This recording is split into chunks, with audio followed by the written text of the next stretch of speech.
You're tuned into Recovery TV, the voice of hope, with your host, John J. Tassoni Jr. Discussions and information on addiction and mental health issues. Now, here's John and today's guest.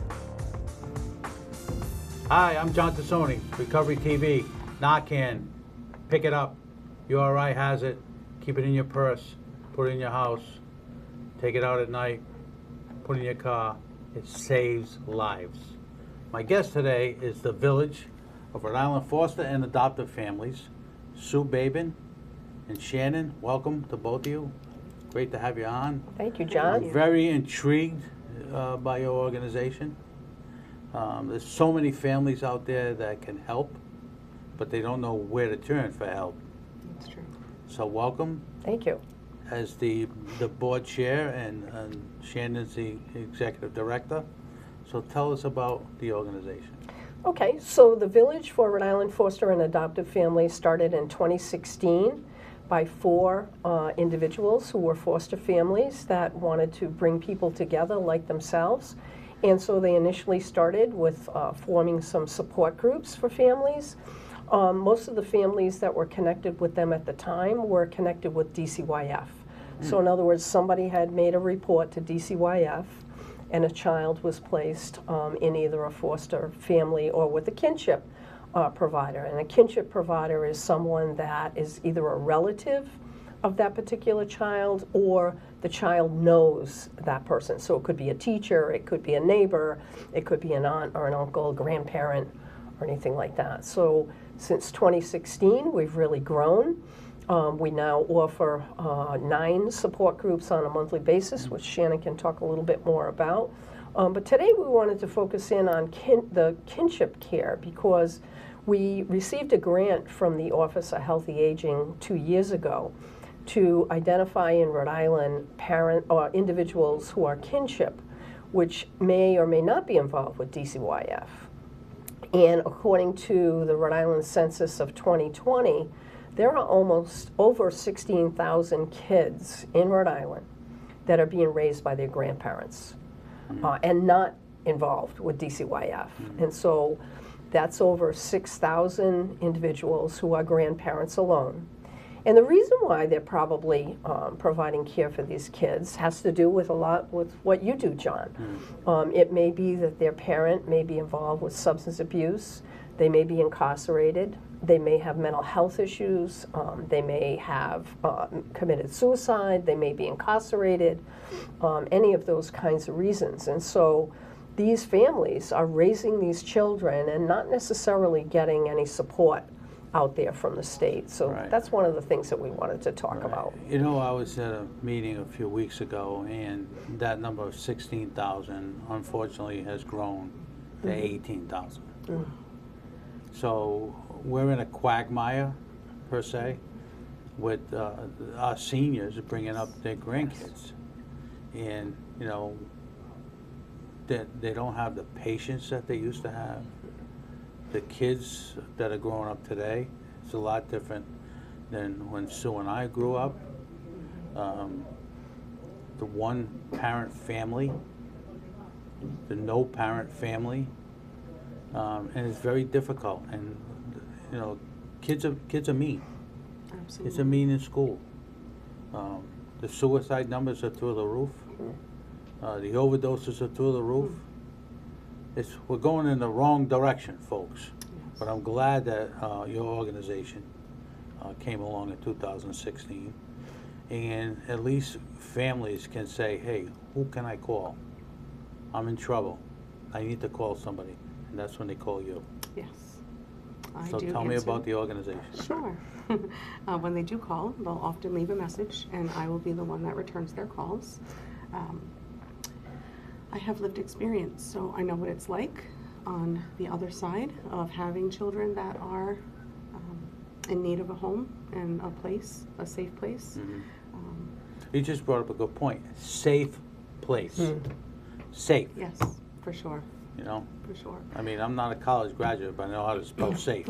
But my point is that we hear all these horror stories coming out in the Providence Journal, on the news, about kids and what's happening to the kids. But to find an organization that is both feet in to try to help these parents and grandparents it's kudos to you. Kudos to you. Because it's hard. It's hard. I mean, I do work in the schools a lot, talking to the kids. I mean, when I was a business agent, I had the training school. I used to talk to those kids over there. I used to tell them, listen, you got to straighten out. If you don't straighten out here, you're going to be in the hotel up the street. No one wants to do that, but they get involved in the wrong things. Decisions that they make is a decision of a lifetime. But your organization can take it from here over to here. Absolutely. So tell us a little bit more about that. I didn't mean to Sure. interrupt you. I'm That's sorry. okay, no problem. So my first placement was in 2017. So at that point, I hadn't heard of the Village.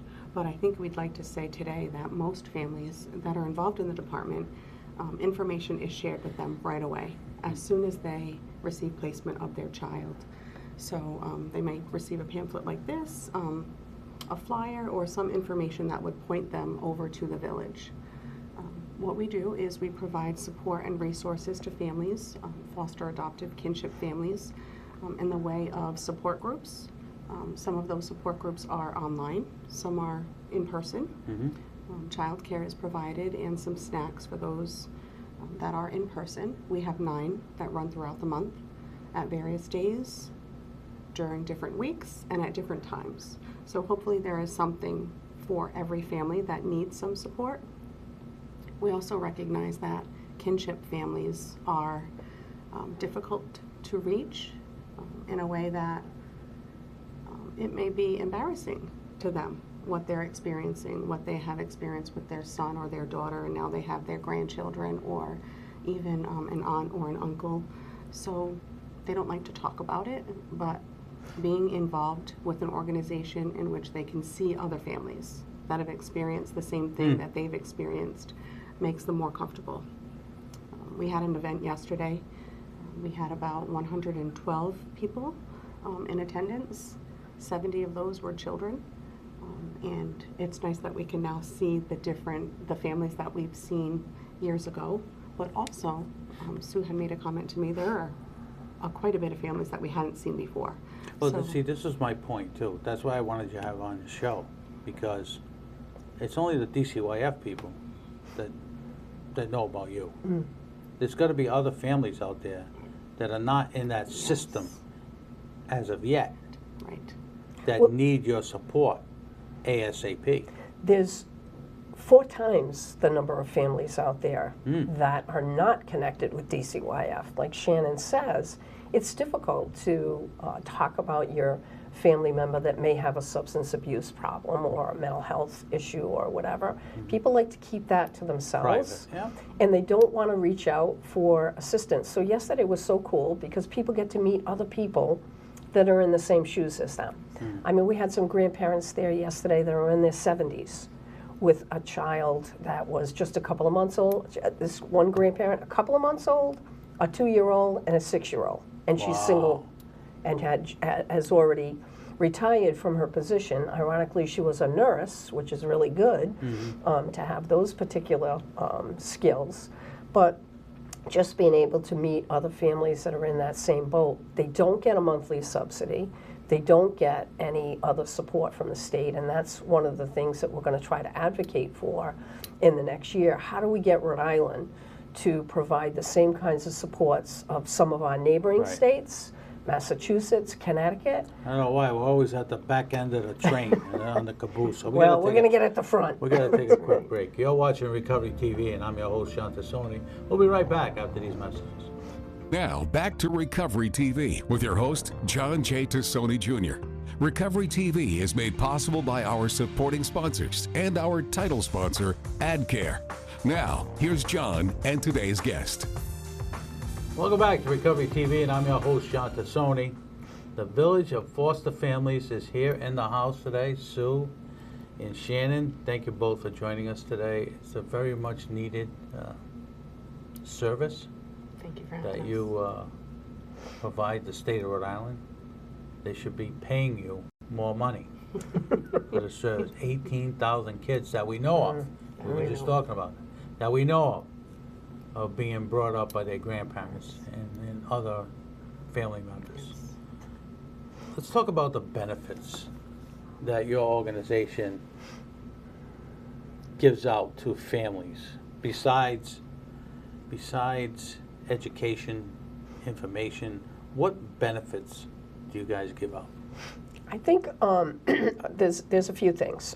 First, a lot of these families that are kinship families that are not connected with DCYF feel like they're the only ones in the world, right? And so Until they watch the show and we tell them there's excellent. 18,000. Give us a call. You know, so connecting with other families and being able to meet other families that are peers with lived experience, like Shannon just mentioned, that's one thing. The other thing is being able to go to a family event where there are other kinship providers with children that they're raising as well. A fun time. We run about 10 events a year. They're all welcome to come to that. We pay for it through the grants that we have or fundraising activities that we do. And that's a great experience for the kids because, like you were mentioning on the break, schools are tough and kids have a hard time. So, you know, when the teacher is talking about mommy or daddy and there may not be a mommy or a daddy, right? And that's really, really difficult. The other thing is around the holidays. We have gifts. We have gift cards and other kinds of family events that we do around the holidays for kids to be able to assist the families. So we do all of that stuff as well as some educational kinds of activities. And obviously you're a 501c3 nonprofit, correct? Yes, Right. yes. Okay. And housing. So Shannon, talk a little about that because that's a new That's a new initiative thing. That's that a we big have. thing That right is a now. big thing, and that is, you know, the hot topic in Rhode Island and all over the world currently. But through a grant that we recently received for older caregivers over the age of 55, caring for a child under the age of 18 in their home, we're able to provide up to $4,000 in rental support, housing support, or rental assistance. 4,000, just one payment of Yes. 4,000. Okay. Yes. That may include a security deposit if they're looking to relocate and a first month's rent. Or for some of our older caregivers, they're now behind on their rent because they're now having to care for the children that came into their home. We're able to help them get caught up and then pay for an additional month to sustain them. Yeah, you know, you have these elderly folks now. They got to worry about food. They got to worry about utilities. They got to worry about rent Yes. and medication. Now all of a sudden, you may have 1, 2, 3 children that now all of a sudden you have to take into your home, and your home is upside down. Absolutely. You know, and it's unfortunate. It's unfortunate. Yeah, and a lot of those folks have retired. Right. So now they're on a fixed Fixed income. Right. And sneakers, you know, $100 for sneakers, the clothing, the food, like you just mentioned. And they may have downsized their living arrangement. Right. So there's where the housing grant can come in really handy. We're hoping to receive that again next year to be able to support additional How many families that people are have out you there. helped with that housing grant? We just got that off the ground a couple of months ago. So what are we up to now, We're Shannon? up to 7 families, Seven and we families. actually have 2 more, hopefully to be processed this week. Wow, So that will be 9 total so far. that's great. Yeah. That's great. And we can work with 25 or so. 24, and I'm thinking a little bit more, Yep. Because some of that has been less than the 4,000 per family, Right, depending on right. their rent. What their needs are, right? Are you seeing more single women than single men helping with the grandparent issue? I would say yes. Yes. For sure. More single women? More Yes. single women. Yeah, Yes. even at our events, most of the time it's women. Majority of the folks are in fact women. Yeah. It's got to be really, really hard. It's got to be hard, you know, when either your son or your daughter die of an overdose. Now all of a sudden, you know, the door opens up and you have 3 other people living with you. Right. It's good for the children to have stability through knowing somebody in their own family to be able to Yeah. be raised, but they're not with their mom or dad. And Right. so there's trauma there.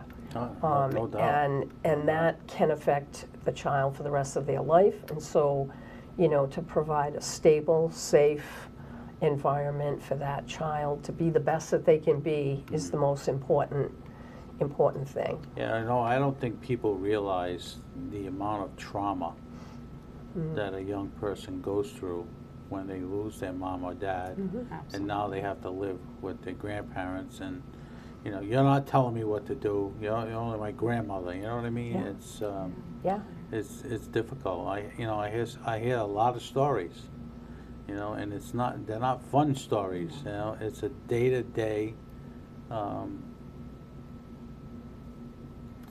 trauma It is. to Even in utero, the elderly folks.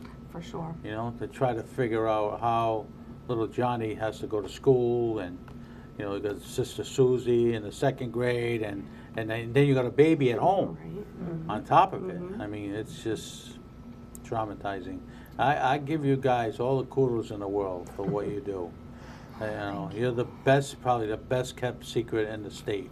Well, we need to Right. get more people to understand what the major issues are, so we Yeah. could hopefully form some type of a commission in the state to kind of put a focus in on this, and then identify a state Well, it agency. shouldn't be that hard. I mean, Yeah, well, you know, the facts are the facts, right? right, And it The facts affects are the a facts. lot of people. right. So just about everybody's got to know someone. You know, when I came into this substance use business, it was 1 in 5 families. Now we're one in 1. And I can almost imagine that you guys are in the same boat. We're going to take a quick break and come right back. Okay? You're watching Recovery TV, and I'm your host, John Tassoni. We'll be right back, right after these messages. Now, back to Recovery TV with your host, John J. Tassoni Jr. Recovery TV is made possible by our supporting sponsors and our title sponsor, AdCare. Now, here's John and today's guest. Welcome back to Recovery TV, and I'm your host, John Tassoni. The Village of Foster Families is in the house, and they do fabulous work. And thank you both for joining us today, and thank you for what you do.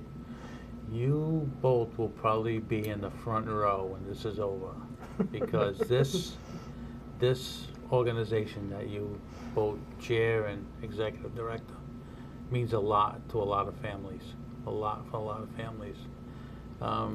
So let's talk a little bit about how people get a hold of you. Jen? Shoot. Sure. We have a website, rivillage.org, that people can check out and find some information and things there. We also have a phone number as well as an email address, admin@rivillage.org, and the phone number is 401-483-5483. And I will likely be the one to respond to emails as well as messages left on our voicemail. Great. Well, I want to congratulate both of you. I think you need to get up at the State House. You need to start talking to the legislature about your organization and what you do. Because I'm sure out of all the folks that are up there, someone or multiple people will be in this predicament sooner than later. Because the overdose issue is not going away anytime soon. The suicide issue is not going away anytime soon. And the grandparent numbers are going through the roof. Right. So thank you both for what you do. I really, really appreciate you coming on. Thank you so much, John. Really appreciate and this. You're doing good, doing God's work. I really appreciate that. So next week, folks, my buddy Peter Sloan will be on. And Peter is in long-term recovery. He's got a great story, turned his life around. We'll see you next week.